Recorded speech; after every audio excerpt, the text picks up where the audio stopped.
The Watts riot, which lasted 6 days and resulted in more than $40 million worth of property damage, which is approximately $312 million today, was both the largest and costliest urban rebellion of the Civil Rights era.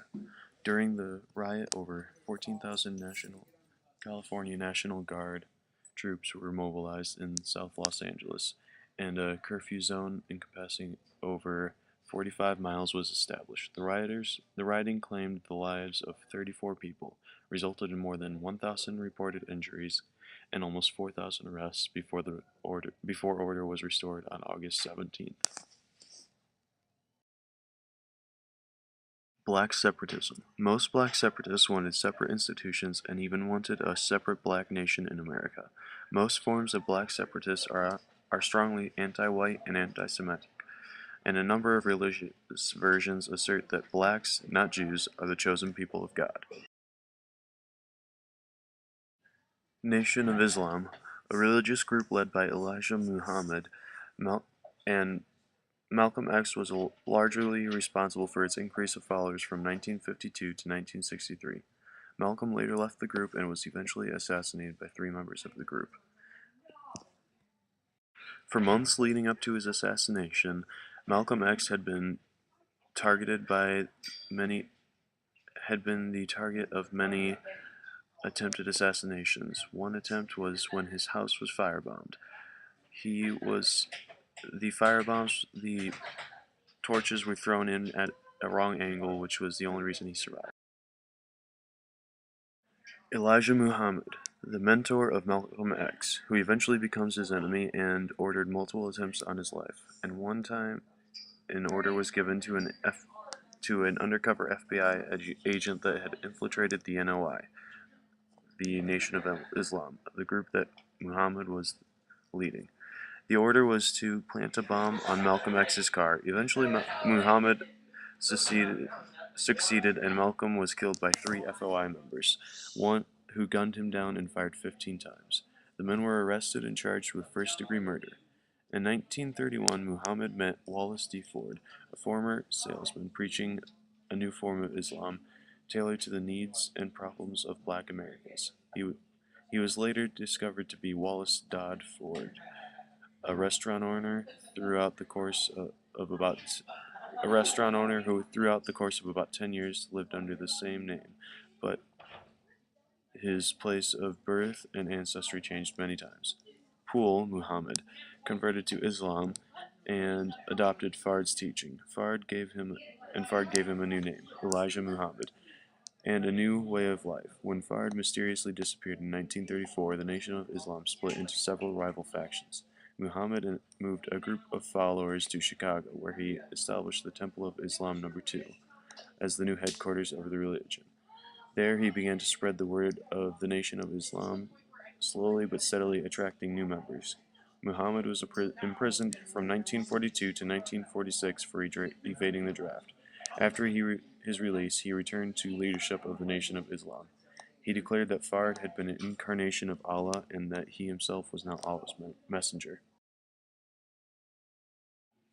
Malcolm X, aka Malcolm Little or El Hajj Malik El Shabazz.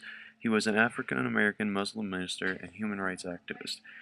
He graduated from junior high at the top of his class, but a teacher told him his dream job, to be a lawyer, was no realistic goal for a nigger. So he lost interest and dropped out of school. Eventually, he moved to Harlem, New York, and was coordinating various narcotics, prostitution, and gambling rings. He and a friend, Malcolm Shorty Jarvis, moved to Boston, where they were arrested for burglary and sentenced to 10 years. While in prison, Malcolm was converted to the NOI's Nation of Islam religion by his brother Reginald. This is when he changed his surname to X. He was charged with increasing the NOI's numbers. He is accredited with raising it from 500 to 30,000 in the span of 11 years.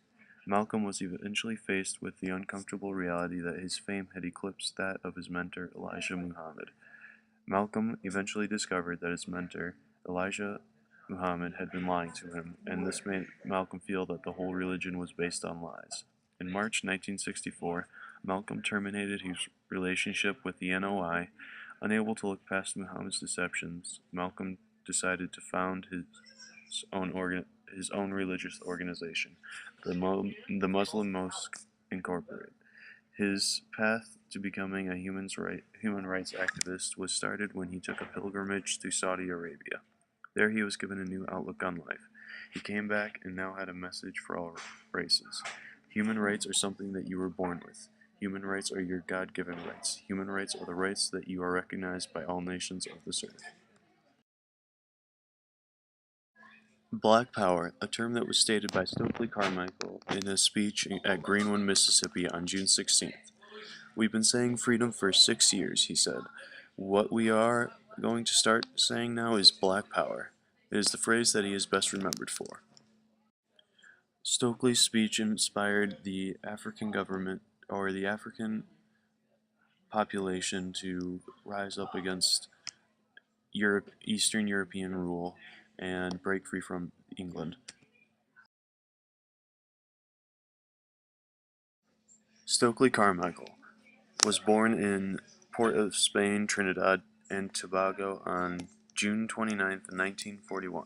Carmichael rose to prominence as a member and later the chairman of the SNCC, working with Martin Luther King Jr. and other Southern leaders to stage protests. Carmichael later lost faith in the tactic of nonviolence, promoting Black Power and allying himself with the militant Black Panther Party. In 1954, at the age of 13, Stokely Carmichael became a naturalized American citizen, and his family moved to a predominantly Italian and Jewish neighborhood in the Bronx called Morris Park. Soon, Carmichael became the only black member of a street game called the Morris Park Dukes. In 1956, he passed the admissions test to get into a prestigious Bronx High School of Science, where he was introduced to an entirely different social set, the children of New York City's rich, white, liberal elite. Carmichael was popular among his new classmates. He attended parties frequently and dated white girls. Although he had been aware of the American Civil Rights Movement for years, it was not until one night toward the end of high school, when he saw footage of a sit-in on television, that Carmichael felt compelled to join the struggle. When I first heard about the Negroes sitting in at lunch counters down south, he later recalled, I thought they were just a bunch of publicity hounds. But one night when I saw those young kids on TV getting back up on the lunch counter stools after being knocked off them, sugar in their eyes, ketchup in their hair. Well, something happened to me. Suddenly I was burning. He joined the Congress of Racial Equality, picketed at a Woolworths store in New York, and traveled to sit-ins in Virginia and South Carolina. Upon reaching Greenwood, Mississippi on June 16th, an enraged Carmichael gave the address for which he would forever be best remembered. We've been saying freedom for 6 years, he said. What we are going to start saying now is Black Power. The phrase Black Power became quickly caught on as the rallying cry of a younger, more radical generation. It also became a slogan for resistance of European imperialism in Africa. The Black Panther Party. The party's ideals and activities were so radical it was at one time assailed by FBI Chief J. Edgar Hoover as the greatest threat to the internal security of the United States. In October of 1966, after the assassination of black leader Malcolm X, and following of the massive black urban uprising in Watts, California, and at the height of the civil rights movement led by Dr. Martin Luther King Jr., Huey P. Newton gathered a few of his longtime friends, including Bobby Seale and David Hilliard, and developed a skeletal outline for this organization. It was named originally the Black Panther Party for Self-Defense. The term self-defense was employed to distinguish the party's philosophy from the dominant nonviolent theme of the civil rights movement, and in homage to the civil rights group of the Louisiana-based Deacons for Defense.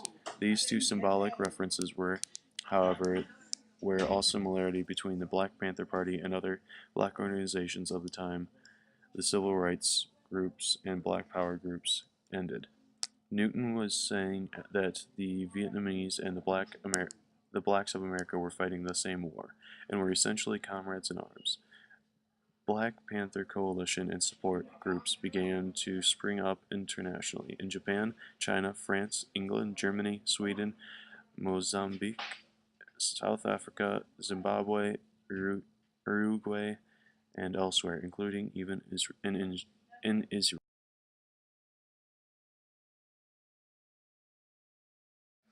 The Kerner Commission. On February 29, 1968, President Lyndon B. Johnson's National Advisory Commission on Civil Disorders, also known as the Kerner Commission, warned that racism was causing America to move toward two societies, one black and one white, separate and unequal. The Kerner Commission was formed in July 1967 to examine the causes of urban riots that had occurred in cities such as Chicago, Newark, Los Angeles, and Detroit since 1965. President Johnson asked the Commission, what happened, why did it happen, what can be done to prevent it from happening again. New York Times reported, the Commission said white racism was chiefly the blame for the explosive conditions that sparked riots in American cities during the last few summers. But it also warned that a policy of separatism now advocated by many black militants can only relegate Negroes to a permanently inferior economic state. As for the civil disorders that ravaged American cities last summer, the Commission said they were not caused by, nor were they the consequences of, any organized plan or conspiracy. The Commission recommended that there be investments in jobs and housing programs to improve conditions for the black population.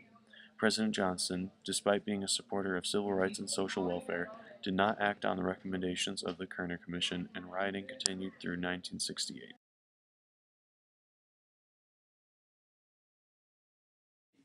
Memphis, Tennessee, 1968. In Memphis, on February 1st, 1968, during a heavy rainstorm, two black sanitation workers were crushed to death when the compactor of the trash truck was accidentally triggered. That same day, in a separate incident also related to the terrible weather, 22 black sewer workers had been sent home without pay, while their white supervisors were retained for the day with pay. 11 days later, on February 12th, more than 1,100 of a possible 1,300 black sanitation workers began a strike for job safety, better wages and benefits, and union recognition. Mayor Henry Loeb, unsympathetic to most of the workers' demands, was particularly opposed to the union. Black and white civic groups in Memphis tried to resolve the conflict, but the mayor held fast to his position. As the strike lengthened, support for the strikers within the black community of Memphis grew. Organizations such as COME, Community on the Move for Equality, established food and clothing banks in churches, took up collections for strikers to meet rent and mortgages, and recruited marchers for the frequent demonstrations. Civil Rights Act of 1968. Congress passed the act in an effort to impose a comprehensive solution to the problem of unlawful discrimination in housing based on race, color, sex, national The act had been under debate in the Senate for a long time until it was only passed due to the recent assassination of Martin Luther King Jr.